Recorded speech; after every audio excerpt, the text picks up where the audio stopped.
പതിയെ പതിയെ മണ്ണിന്റെ കളർ മാറി ഫുൾ വൈറ്റ് ആയി വരുന്നത് കാണുമ്പോൾ തന്നെ മനസ്സിനൊരു കുളിർമയും സന്തോഷമൊക്കെ വരുന്നുണ്ട്. പോകുന്ന വഴിക്ക് ഇതുപോലെ രണ്ടു വശങ്ങളിലായി നിറയെ കടകളുണ്ട്. ഡ്രൈവർ പൊതുവെ അവർക്ക് കമ്മീഷൻ കിട്ടുന്നിടത്ത് മാത്രമേ നിർത്തത്തുള്ളൂ. ഇനി ഏകദേശം 2 കിലോമീറ്റർ കൂടെയുണ്ട്. പതിയെ പതിയെ മരങ്ങൾ കുറഞ്ഞും മൗണ്ടൻസും സ്നോയും ഒക്കെ കൂടി വരുന്നുണ്ട്.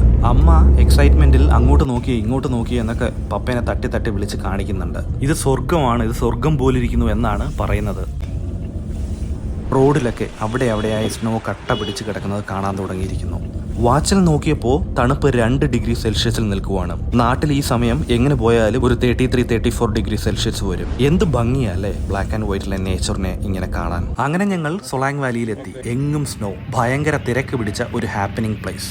എല്ലാവരും ഒരുപോലെ ജാക്കറ്റൊക്കെ ധരിച്ച് സ്നോ മാക്സിമം എൻജോയ് ചെയ്യുവാണ്. സൊളാങ് വാലിയിലെ ആക്ടിവിറ്റീസിന്റെ വിശേഷവുമായി അടുത്ത എപ്പിസോഡിൽ വരാം. Stay tuned.